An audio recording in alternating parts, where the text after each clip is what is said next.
समझ आ रहा नहीं आ रही?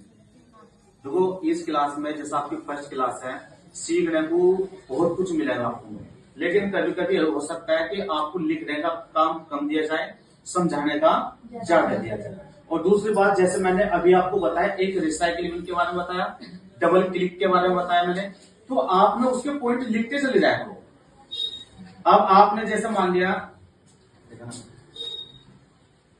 अब आपने आज की डेट लिख दी, स्मार्ट क्लास लिख दिया, टॉपिक क्या लिखे और लिख के पॉइंट बना के आपने लिखा आपस में रिसाइकिल पिन, ठीक है। दूसरा लिखा आपस में डबल क्लिक या डेस्कटॉप। तो उससे ये होगा, आपको ये पता चल जाएगा कि आज की क्लास में क्या क्या टॉपिक कराए गए थे। बाई चांस कोई टॉपिक आपकी समझ में नहीं आया तो आप मेरे से बाद में पूछ सकते हैं, भैया कि आपने ये रिसाइकिल बिन के बारे में बताया था, ये क्या होता है, इसका थोड़ा सा दोबारा रिपीट कर दो। या आज पूछ सकते हैं, हो सकता है कल पूछ सकते हैं। अगर कोशिश करनी है आज ही पूछ दो तो अच्छा है, ठीक है जी। तो यानी कि कम से कम आपके टॉपिक्स आपके याद रहेंगे। क्लियर है?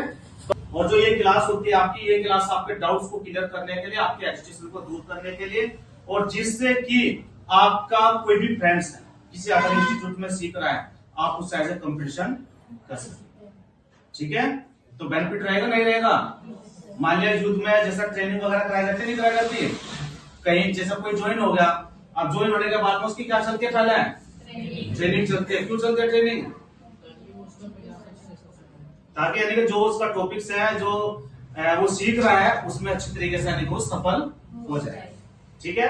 तो मैं लड़ाई की बात नहीं कर रहा हूं, मैं केवल इसकी बात कर रहा हूं कि आपका कोई भी फ्रेंड्स है या आपकी कोई रिलेटिव वगैरह है, कोई दूसरे सेंटर में सीख रहा है, अब पता चला उनको जी आप कौन से पे सीख रहे हो, उनको जब तो लाल बातों में सीख रहे हैं।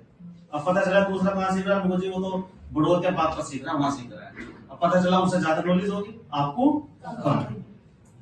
तो कभी भी एजुकेशन के उसमें आपके अंदर जो हेजिटेशन है वो नहीं रखनी, एक मिलेगी, ठीक है। तो इसके अंदर जैसे आपके पास कीबोर्ड होगा उसके अंदर 2।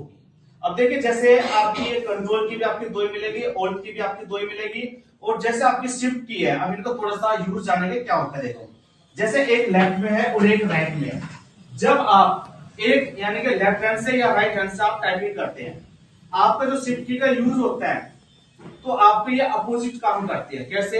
अगर आपको लेफ्ट साइड से कोई कैरेक्टर कैपिटल करना है तो शिफ्ट का बटन आपको कौन साइड से दबाएंगे? राइट साइड से। लेफ्ट के लिए राइट और राइट के लिए लेफ्ट। तो जैसा आप ऐसा रखते हैं तो रखते दफे जब आपको यहाँ पे एक साइड से मीन्स यानी कि जैसे मैं ये यूज कर रहा हूं, तो जैसे मैंने यहाँ पे शिफ्ट के साथ में जे प्रेस किया तो जे कौन सी साइड है मेरे?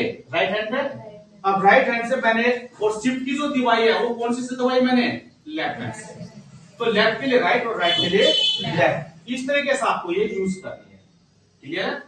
कैप्सलॉक आपकी नॉर्मली आपको पता ही चलेगा आपको जैसे यूज कि अगर ऑन है तो आपके कैपिटल होंगे, अगर ऑफ है तो स्मॉल होंगे।